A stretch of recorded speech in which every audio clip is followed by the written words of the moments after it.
বন্ধুরা, অন্নপূর্ণা ভাণ্ডারের ফর্ম যখন বাড়ি বাড়ি দিচ্ছি বা বাড়ির থেকে তুলছি, তখন কিন্তু মানুষের মধ্যে যে অদ্ভুত অদ্ভুত প্রশ্ন এবং নানান রকমের প্রশ্নর সম্মুখীন হচ্ছি, তার সমাধানগুলো আমি এই ভিডিওর মাধ্যমে দেওয়ার চেষ্টা করছি। একটু মন দিয়ে শুনবেন, হয়তো আপনাদেরও এই সমস্যা হতে পারে। তাই আপনারা যদি মন দিয়ে শোনেন তাহলে আপনাদের এই সমস্যা অথবা আপনার আশেপাশে লোকেদের এই সমস্যা থাকতে পারে, আপনারা এই ভিডিওটি ছড়িয়ে দেওয়ার মাধ্যমে তাদেরকে জানিয়ে দেবেন।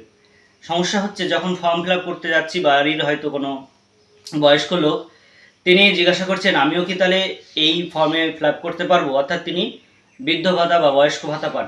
তিনি বলছে আমি এখানে ফর্ম ফিল আপ করতে পারবো। আসলে এটা কিন্তু অন্নপূর্ণা ভাণ্ডার কাদের জন্য, সেটা আমাদের সকলকে আগে জানতে হবে। সেটা হচ্ছে 25 বছর থেকে 60 বছর পর্যন্ত মহিলাদের জন্য এটা। আর সেক্ষেত্রে আপনার বয়স যদি 60-এর উপর হয়, তাহলে আপনি বয়স্ক ভাতা বা বৃদ্ধ ভাতা যেটা পাচ্ছেন সেটা সেরকমই পাবেন। কিন্তু ফর্ম ফিল আপ করার সময় আপনার তথ্য কিন্তু দিতে হবে, অর্থাৎ পরিবারের সবার তথ্য দিতে হবে যারা একসঙ্গে খান বা একসঙ্গে থাকেন।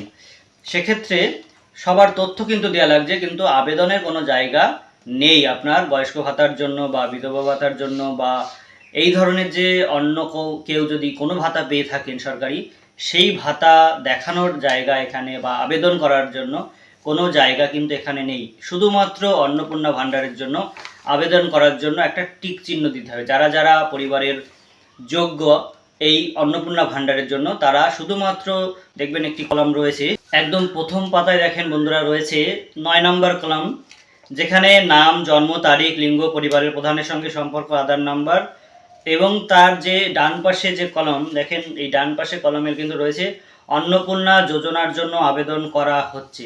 এই ক্ষেত্রে যারা যারা পরিবারের যোগ্য, যে সমস্ত মহিলা 25 থেকে 60 বছরের মধ্যে রয়েছে, তারাই শুধুমাত্র এখানে হ্যাঁ লিখবে বা হ্যাঁতে টিক দেবে।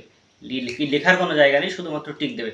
অর্থাৎ যারা যারা টিক দিল তাদের জন্য আবেদন করা হয়ে গেল। একটা ফর্মে আপনারা 6 জনেরও আবেদন করতে পারেন, যদি কিনা পরিবারের 6 জনই এই আবেদন করার যোগ্য হন, অর্থাৎ 25 থেকে 60-এর মধ্যে বয়স হয়ে থাকে মহিলা।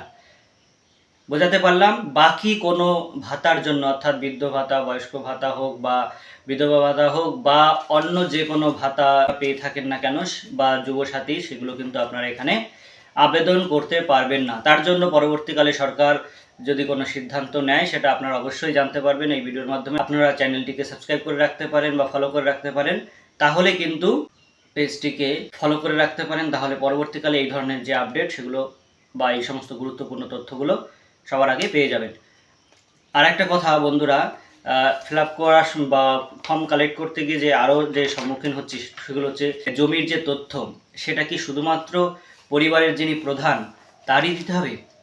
না, পরিবারের যার যার যতটুকু জমি আছে, প্রত্যেকটি জমির তথ্য, অর্থাৎ পর্চা হোক, মিউটেশন হোক বা রেকর্ড হোক, এই ধরনের যে ডকুমেন্টসগুলো, সেগুলো কিন্তু চাওয়া হয়েছে। এবং কতটুকু টোটাল জমি পরিবারের সবার সদস্য মিলে, যদি 6 জন হয়, সেই 6 জনের নামে যদি যতটা জমি আছে সেটা আপনারা লিখবেন। কিসে লিখবেন? শতকে, বিঘা কাঠা নয়, শতকে লিখবেন। বিঘা যদি থাকে, আপনি জানেন যে আমার 1.5 বিঘা রয়েছে, সেটাকে শতকে কনভার্ট করে নেবেন। এইভাবে কিন্তু আপনারা তথ্য দেবেন এবং সবার শেষে যে সইটা, সেটা পরিবারের প্রধান করবে। যে আপনারা হয়তো অনেকেই প্রশ্ন করছেন যে আমরা তো 3 জন আবেদন করব, বাড়ির 3 জন পাওয়ার যোগ্য, তাহলে আমাদের 3টে ফর্ম দিয়ে যান। অনেকেই কিন্তু বলছেন যে আমরা 3 জন এই অন্নপূর্ণার জন্য আবেদন করব, আমাদের 3টে ফর্ম দেন। কিন্তু 3টে ফর্ম নয়, প্রত্যেক পরিবারের জন্য একটি ফর্ম, 6 জনের জন্য। তার বেশি যদি সদস্য থাকে, সেক্ষেত্রে আলাদা আরেকটা দেওয়া যেতে পারে।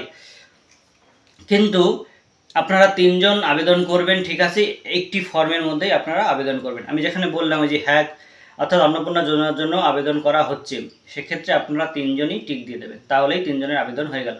তাহলে অনেকে আবার প্রশ্ন করছে, 3 জন যদি আবেদন করি একটা ফর্মে, সই করার জায়গা তো একটা, তাহলে 3 জন কোথায় সই করব? আপনাদের আবেদনকারীর কোথাও কোনো সই করার কথা বলা হয়নি। শুধুমাত্র পরিবারের যে হেড বা প্রধান, তিনি সই করবেন। একটি মাত্রই সই করার জায়গা রয়েছে, সেটা হচ্ছে সবার শেষ পাতায়, যেখানে লেখা রয়েছে স্বাক্ষর। অর্থাৎ আপনি যে তথ্যগুলো দিচ্ছেন, সেই তথ্যগুলো আপনি সঠিক দিচ্ছেন, সেই মর্মে কিন্তু আপনি এখানে সই করছেন। আপনি কিন্তু দায়বদ্ধ থাকছেন যে আমি সঠিক তথ্যগুলোই দিয়েছি। তাই পরিবারের প্রধান সই করবে, বাকিরা নয়। তাই একজন সই করলেই আপনার 3 জনের আবেদনও করা যাবে। এইসব আবার কী জন্য দিতে হবে, এত কোনো তথ্য চাওয়া হচ্ছে? সরকার কিন্তু বলেছে যে এটা শুধুমাত্র এই অন্নপূর্ণা যোজনার জন্য এত তথ্য নয়, এটা সরকারের অন্যান্য যে প্রকল্প রয়েছে বা বিভিন্ন কাজে কিন্তু তাদের লাগবে, তাই তারা পরিবার ভিত্তিক এই তথ্যগুলো নিয়ে রাখছে। অনেকের প্রশ্ন যে আমাদের বাড়িতে অন্নপূর্ণা আবেদনের জন্য কেউ এলিজিবল নয়, সেক্ষেত্রে আমরা কি ফর্ম নিতে পারি? হ্যাঁ, অবশ্যই আপনারাও ফর্ম ফিল আপ করতে পারেন, কিন্তু ওই যেখানে হ্যাঁ কথা বললাম, অর্থাৎ অন্নপূর্ণা যোজনার জন্য আবেদনযোগ্য, সেখানে হাতে টিক দেওয়ার কোনো দরকার নেই। যেহেতু পরিবারে সেরকম যোগ্য কেউ নেই এই অন্নপূর্ণা ভাণ্ডারের জন্য, সেক্ষেত্রে আপনারা যারা পুরুষরা রয়েছেন বা অন্যান্য যারা রয়েছেন, তারা তাদের যে তথ্যগুলো সেগুলো পূরণ করে জমা দিতে পারেন, অবশ্যই দিতে পারেন, এটাতে কোনো আপত্তি নেই বা কোনো সমস্যা নেই। ফর্ম কিন্তু আপনারাও ফিল আপ করতে পারবেন।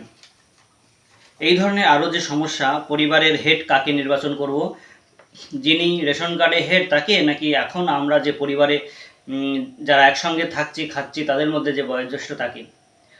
কথা হচ্ছে এই ক্ষেত্রে অনেকটা সমস্যা তৈরি হচ্ছে অনেকেরই, কারণ একসঙ্গে রেশন কার্ড দেখা গেল আমরা একজনের 4 ছেলে, তারা এখন বড় হয়েছে, বিবাহ হয়েছে, তাদের সন্তানাদি হয়েছে, তারা বিভিন্ন কর্মসূত্রে হোক বা বিভিন্ন কারণে হোক তারা আলাদা থাকছে, কিন্তু তাদের পরিবারের যে হেড তার বাবাই রয়ে গেছে রেশন কার্ডেও। সেক্ষেত্রে আমরা তাহলে ওই একটা পরিবার কি ধরবো? না, আপনারা যারা যারা যেভাবে আলাদা আলাদা থাকেন, আলাদা আলাদা খান, সেখানে যে বয়োজ্যেষ্ঠ তাকে আপনারা পরিবারের প্রধান করবেন, এবং তার যে রেশন কার্ডের নাম্বার, পারিবারিক আইডি, সেটা আপনারা দেবেন। প্রত্যেকেই দিতে পারেন, একই আইডি হতেও পারে, কিন্তু আপনারা যে কয়জন একসঙ্গে একই ঘর থেকে খাবার গ্রহণ করেন সে কয়জনই আপনাদের পরিবার। তাই আপনারা সেই পরিবার ভিত্তিক ফর্ম ফিল আপ করবেন। একসঙ্গে এত লোকের ফর্ম ফিল আপ করতে গেলেও আপনারা একটা ফর্মে ধরাতেও তো পারবেন না, তারপরে আরও ফর্ম লাগবে, সেক্ষেত্রেও আবার সেই প্রধানের নাম আবার আসতে হবে। তাই আপনারা যারা যে কয়জন একসঙ্গে রান্নাঘর থেকে খাবার গ্রহণ করেন, একই বাড়িতে থাকেন, তারা আলাদা পরিবার হিসাবে ফর্ম ফিল আপ করতে পারবেন। সেক্ষেত্রে পরিবারের প্রধান হবে যে বয়োজ্যেষ্ঠ তিনি। আরও প্রশ্ন আসছে যে আমার সন্তানের সমস্ত ডকুমেন্টস শ্বশুর বাড়ির ঠিকানায়, মহিলাদের ক্ষেত্রে বলছি, আর আমার সমস্ত ডকুমেন্টস বাপের বাড়ির ঠিকানায় এখন ট্রান্সফার করিনি, সেক্ষেত্রে আমি আমার ফর্ম ফিল আপের যে তথ্য সেটা কোন বাড়িতে দেবো, শ্বশুর বাড়িতে না বাপের বাড়িতে, এবং আমার সন্তানেরটাই বা কোথায় দেবো? সত্যি একটা গুরুত্বপূর্ণ একটা প্রশ্ন, কারণ ম্যাক্সিমাম 25 থেকে 60 বছরের মহিলা মানেই তারা কিন্তু প্রায় প্রত্যেকেই বিবাহিত এবং তাদের সন্তানাদি আছে। এক্ষেত্রে অনেকেই আপনারা আপনাদের কোনো তথ্যই বাপের বাড়ি থেকে শ্বশুর বাড়িতে ট্রান্সফার করেননি, এক্ষেত্রে সত্যি একটু প্রবলেম হচ্ছে। আপনাদের কাছ থেকেও আমি চাইবো এর উত্তরটা বেরিয়ে আসুক।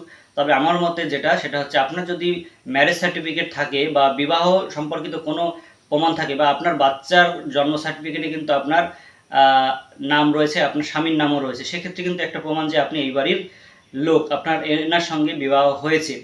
যদি বিবাহ সার্টিফিকেট নাও থাকে, তবুও কিন্তু একটা প্রমাণ কিন্তু রয়েছে, সেক্ষেত্রে আপনারা চাইলে শ্বশুর বাড়ির ঠিকানায় ফর্ম ফিল আপ করতে পারেন। আবার বাপের বাড়ির ঠিকানায় যদি করেন, সেক্ষেত্রে কিন্তু আপনার বাচ্চা পুরো আলাদা হয়ে যাচ্ছে, আর বাচ্চার কোনো তথ্য কিন্তু ওই বাপের বাড়ির ঠিকানায় নেই, এরকম অনেকেরই আছে। সেক্ষেত্রে কিন্তু বাচ্চাকে কি আপনি বাদ দিতে পারেন? সরকার কিন্তু এটা বলেনি যে আপনি আপনার বাচ্চাকে বাদ দিয়ে টাকা পাওয়ার জন্য ফর্ম ফিল আপ করুন মিথ্যা তথ্য দিয়ে। তাই আপনারা একটু ভালো করে ভেবে দেখুন যে আপনি যে বিবাহিত, তার কিন্তু প্রমাণ কোনো না কোনোভাবে থাকবে। সন্তানের যে এখনকার জন্ম সার্টিফিকেটে মা বাবা দুইজনেরই নাম থাকে, জন্ম সার্টিফিকেটে আগাগোড়াই থাকে। এছাড়া পোলিও কার্ড বা আরও স্কুল সার্টিফিকেট বা বিভিন্ন জায়গায় কিন্তু মা বাবার দুইজনেরই নাম থাকে। সেটাও কিন্তু আপনাদের একটা বিবাহ বন্ধনের বা এই পরিবারের একটা ঠিকানা হতে পারে। যাই হোক, আমি যেটা বললাম সেটা ঠিক কিনা আপনারা একটু কমেন্টের মাধ্যমে জানাবেন। আর যদি কোনো প্রশ্ন আপনাদের মনের মধ্যে থেকে বেরিয়ে আসে, তাহলে আপনারা কমেন্ট করতে পারেন। পরবর্তী ভিডিওতে আমি এর উত্তর দেওয়ার চেষ্টা করব, বা কমেন্টের মাধ্যমে আমি আপনাদের উত্তর দেওয়ার চেষ্টা করব। এছাড়া আরও যে প্রশ্নগুলো আছে, সেটা হচ্ছে এই পর্চা কোথা থেকে বের করব, পারিবারিক আইডি খুঁজে পাচ্ছি না, এগুলো কিন্তু আপনাদের অনলাইন থেকে বিভিন্ন অ্যাপসের মাধ্যমে হোক বা বিভিন্ন গুগলের সহযোগিতার মাধ্যমে বের করতে হবে। এবং এখনকার যে রেশন কার্ডগুলো বাচ্চাদের, সেই রেশন কার্ডে দেখবেন পারিবারিক আইডি দেওয়া থাকে, সেখান থেকে আপনারা এই আইডিটা লিখতে পারেন। পারিবারিক আইডি বলতে প্রত্যেকেরই একই আইডি হবে। আর একটা কথা, সেটা হচ্ছে আপনারা যখন ফর্ম ফিল আপ করছেন, সদস্য একে যাকে রেখেছেন প্রত্যেকটি পৃষ্ঠায় আপনি তাকে একে রাখবেন, অর্থাৎ সদস্য এক। অর্থাৎ সদস্য এক যদি কল্পনা রায় হয়, তাহলে পরের পৃষ্ঠায় যে সদস্য এক রয়েছে সেখানে কল্পনা রায়ের তথ্যই হবে। যদি সদস্য নাম্বার 2-এ মিতালি রায় হয়, তাহলে পরবর্তী পেজগুলিতে 2 নাম্বার সদস্য হিসেবে মিতালি রায় হবে। কখনোই কিন্তু 1-এরটা 2-এ, 2-এরটা 3-এ, 3-এরটা 4-এ যেন না যায়।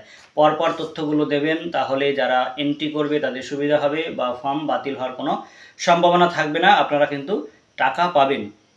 তাই ফর্ম ফিল আপ করার আগে তাড়াহুড়ো না করে আপনার ধীরে সুস্থে সব কিছু জেনে বুঝে কোন জিনিসগুলো লাগবে, ডকুমেন্টসগুলো সব কিছু বিস্তারিত জানার পরে সুষ্ঠু সুন্দরভাবে ফর্ম ফিল আপ করুন এবং জমা দিন। তাতে করে আপনাদের এই অন্নপূর্ণা ভাণ্ডারের সুবিধা পেতে সুবিধা হবে। না হলে তাড়াহুড়ো করে হোক বা কোনো কারণে যদি আপনি ভুল তথ্য দেন বা ফর্মে ভুল হয়ে যায়, সেক্ষেত্রে আপনার ফর্মটা কিন্তু বাতিল হয়ে যেতে পারে, আপনি এই সুবিধা থেকে বঞ্চিত হতে পারেন। তাই আমি চাই কেউ যাতে এই সুবিধা থেকে, অর্থাৎ প্রকৃত যিনি পাওয়ার যোগ্য, সে যেন এই সুবিধা থেকে বঞ্চিত না হয়। নিশ্চয়ই আপনারাও এটা চান। তাই আপনারা প্রত্যেকে এই তথ্যগুলো শেয়ার করার মাধ্যমে সবাইকে অবহিত করেন, সবাইকে জানান, যাতে তারা সঠিকভাবে ফর্ম ফিল আপ করে, তাড়াহুড়ো না করে, এবং সঠিক যেখানে যেটা হওয়ার যদি বুঝতে না পারেন তাহলে অবশ্যই কমেন্টের মাধ্যমে জানাবেন, বা আশেপাশে যারা বোঝে তাদের কাছ থেকে একটু শুনে নিয়ে আপনারা কিন্তু এটা সঠিকভাবে পূরণ করবেন। ধন্যবাদ সকলকে। ভিডিওটি শেয়ার করার মাধ্যমে সকলের কাছে পৌঁছে দিন, এটা সকলের কাছে আমার একান্ত আবেদন, সকলের উপকারের জন্য।